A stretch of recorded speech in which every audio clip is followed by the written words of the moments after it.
Friends, अब hello students, अब ये मंथली हॉस्टल चार्ज फिक्स है।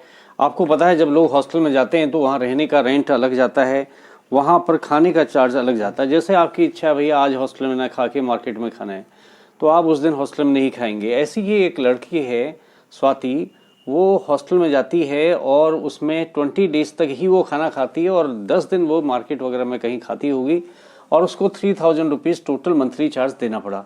लेकिन मानसी जी हॉस्टल के खाना 25 डेज तक खाती है और उसको 3500 रुपीज़ देने पड़े। आपको ये मालूम करना है कि फ़िक्स चार्ज क्या है और जो हॉस्टल का चार्ज है खाने का वो पर डे क्या है। देखिए दो चीज़ें हैं, एक तो फिक्स चार्ज है, एक चार्ज है cost of food per day. ये दो चीज़ें हैं, इन दोनों को आपको अलग अलग मानना पड़ेगा। तो आप सबसे पहले मानिए लेट फिक्स चार्ज जो है ये रुपीज़ एक्स मान लीजिए और charge of food per day जो है ये आप मान लीजिए वाई। तो इस तरह से आपको कितने दिन है, देखो एक्स तो आपको देना ही देना है। एक दिन खाएंगे तो आपको वाई रुपया देना है और आप खा रहे हैं, अगर पहली बार ये जो लड़की है वो खाती है 20 डेज तक तो उसे 20 वाई खाने का चार्ज देना पड़ेगा। दूसरी लड़की एक्स फिक्स चार्ज तो वो भी रह रही है हॉस्टल में, उसे एक्स देना ही देना है, वो 25 डेज तक जो है खाना खा रही है। तो अब पहले वाले के केस में आपने देखा था स्वाति जी को 3000 रुपीज़ देना पड़ा है और जो दूसरी लड़की है वो 3500 दे रही है। ये दो इक्वेशन आ गई। देखिए सॉल्व करना तो आपको आता है, बहुत आसान है। इक्वेशन 1 में से इक्वेशन 2 को आप सब्ट्रैक्ट कर दीजिए, x और x कैंसिल हो गया, इसको सब्ट्रैक्ट करते ही हर टर्म कम होगा। -5y की वैल्यू जो है -500 आई, तो y जो है 500/5 करके 100 रुपीज़ आ गया।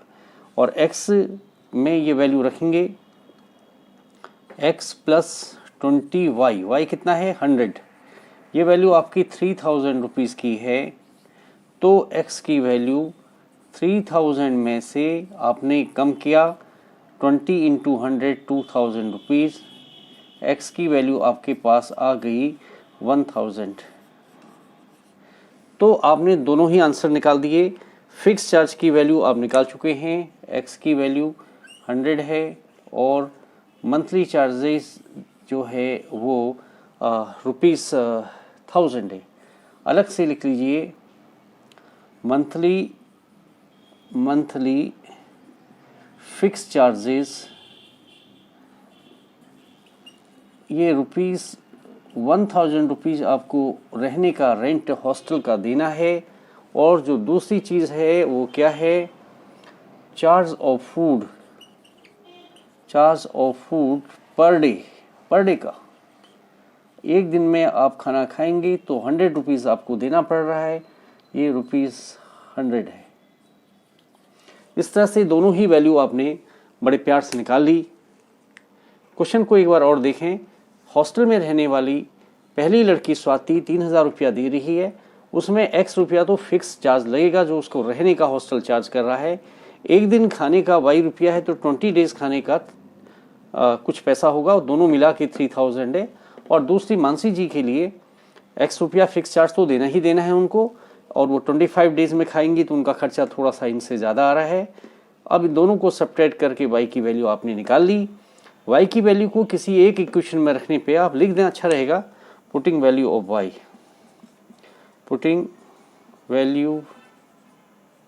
Of y in equation number 1।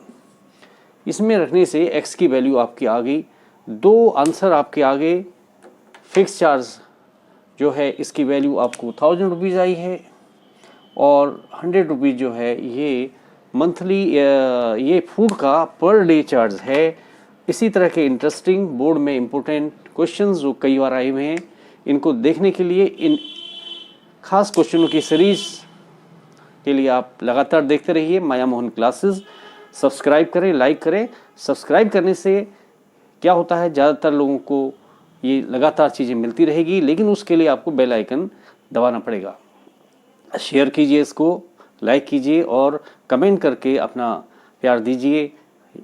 कौन कौन से क्वेश्चन आपको परेशान करते हैं, बताएं। उन क्वेश्चनों को हम आपको बताकर आपको आसान करेंगे ताकि आप पूरे के पूरे नंबर ले पाए। बोर्ड में मैथ्स एक ऐसा सब्जेक्ट है जिसमें आप पूरे नंबर ले आते हैं। अब आप देखते होंगे आजकल बहुत लोग पूरे ला रहे हैं, लेकिन उनके लिए आपको ऐसे क्वेश्चन जो कभी कभी बोर्ड में परेशान करते हैं अच्छी तरह से आने चाहिए। लाइक कीजिए, सब्सक्राइब कीजिए Maya Mohan classes. Thank you for watching. Hello students, board examination में जो खास क्वेश्चन आते हैं जो कई बार आ चुके हैं, उनमें से एक क्वेश्चन है रीमा है सम ₹50 एंड ₹100 नोट्स। रीमा के पास कुछ 50 रुपीज़ के नोट्स हैं, कुछ 100 रुपीज़ के नोट्स हैं, और कुल जो है उनकी वैल्यू, उन नोट्स की जो टोटल वैल्यू है ₹650 है। और अगर टोटल नंबर ऑफ नोट्स जो कुल मिला के नोट्स की नंबर है, उसके पास जो नोट की संख्या है ये 9 है, तो आपको ये निकालना है कि उनमें से 50 रुपीज़ वाले नोट्स कितने हैं, उनमें से 100 रुपीज़ वाले नोट्स कितने हैं। देखिए, इसके सॉल्यूशन को करने के लिए हम सबसे पहले आपको एक्स और वाई मानना पड़ेगा। तो लिख लीजिए लेट नंबर्स ऑफ ₹50 के जो नोट्स हैं उनके नंबर्स को हम एक्स मान लेते हैं। और बिल्कुल ऐसे ही रुपीज़ जो दूसरा वाला है, दूसरा कौन से है, 100 रुपीज़ वाले नोट्स, इनकी वैल्यूज़, इनके जो है वाई अगर टोटल नंबर्स हैं, टोटल 50 रुपीज़ वाले नोट्स एक्स और 100 वाले वाई माने। अब क्या करेंगे, आप ये चीज़ का फ़ायदा उठाएंगे कि कुल मिला के नोट्स एक्स नोट्स तो एक 50 वाले हैं, वाई नोट दूसरे वाले हैं, दोनों मिलके 9। ये पहला आंसर आपका आ गया, पहली क्वेश्चन आ गई। अब 50 रुपीज़ वाला एक नोट अगर 50 का है तो एक्स नोट हो जाएंगे x इंटू 50 के। 100 वाला नोट अगर एक नोट 100 का है तो वाई नोट हो जाएंगे 100 वाई के। कुल मिला के 650 है। देखिए, ये सेकेंड इक्वेशन थोड़ा सा आपको बड़ी वैल्यूज़ लग रही हैं, इनको हम आसान करेंगे। डिवाइडिंग बाई, आप किसी चीज़ से डिवाइड कर सकते हैं। किससे डिवाइड करेंगे, लिख दीजिए डिवाइडिंग हर टर्म को, ईच टर्म, हर टर्म को आपने डिवाइड किया 50 से। 50 से अगर 50 को डिवाइड कर देंगे, 50 से 50 को डिवाइड किया तो 1 आ गया, और 100 को करेंगे 2 आ गया, और 50 को इससे करेंगे 13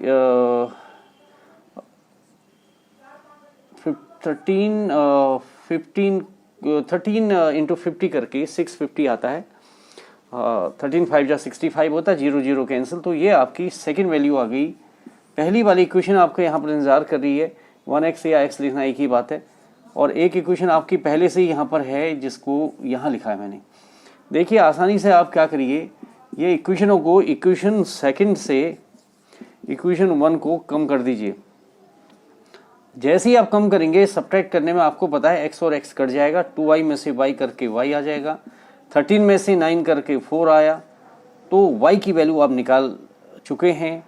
x प्लस y की जगह कितना आया था, 4, ये आपका 9 है। इससे आपकी x की वैल्यू भी 5 आ गई। तो आपके पास ये दोनों ही आंसर आ गए। कौन कौन से आंसर आए, आपके पास आंसर आया x की वैल्यू जो है और y की वैल्यू। आप इन आंसर को इधर लिख लीजिए, और आंसर में ऐसे मत लिखिएगा, ₹50 notes equal to number of ₹50 notes जो हैं ये आपके आए हैं कितने, 4। नंबर ऑफ ₹100 नोट, 100 रुपीज़ वाले नोट्स जो हैं इसकी वैल्यू 5 आ गई। तो इस तरह से ये आपने दोनों आंसर्स निकाल लिए। ऐसे क्वेश्चनों में जिसमें जो बोर्ड में आते हैं, तो कभी कभी बच्चों को ये लगता है यार क्या करें इसमें, ऐसा कोई परेशानी की बात है ही नहीं, है ना। माया मोहन क्लासेस आपको आसान तरीके बताएगा, कैसे क्वेश्चनों को सॉल्व करें, कितनी आसानी से सॉल्व करें। x प्लस वाई को 9 रखा आपने। अब एक नोट की वैल्यू 50 है तो x नोट की वैल्यू 50x हो जाएगी। एक वैल्यू 100 वाला है, 100 रुपये वाई वाले नोट की वैल्यू है, तो 100 वाई टोटल वैल्यू हो गई। दोनों मिला के इनके पास 650 रुपीज़ हैं। और अगर हम डिवाइड करें 50 से, जो बड़ी इक्वेशन लग रही है ये बहुत आसान हो जाएगी, और पहली इक्वेशन तो आपका इंतजार कर रही है। सब्ट्रैक्ट करते y निकाला, y की वैल्यू रख के x निकाला। इस तरह से दोनों आंसर आपने निकालिए। बोर्ड के इंपॉर्टेंट क्वेश्चंस की श्रृंखला में जो आपको लगातार हम वीडियोस बना के देते ही रहेंगे। ये क्वेश्चन बड़ा ही अच्छा और आसान क्वेश्चन है। इसमें सभी बच्चों को इस क्वेश्चनों में दिक्कत नहीं आनी चाहिए, क्योंकि ये इसमें कठिनाई वाली कोई बात है नहीं। बस सबसे बड़ी बात है, एक की वैल्यू 50 है तो x की 50x, एक की 100 तो y की 50, ये चीज़ बहुत ज़रूरी है। यही चीज़ परेशान करती है, और ये अगर आपको आ गया तो आप इस तरह के सारे क्वेश्चन कर लेंगे। तो स्टूडेंट्स, सब्सक्राइब कीजिए, लाइक कीजिए, बेल आइकन दबाइए और दूसरे लोगों को भी शेयर करके इसका बेनिफिट दीजिए। Thank you for watching.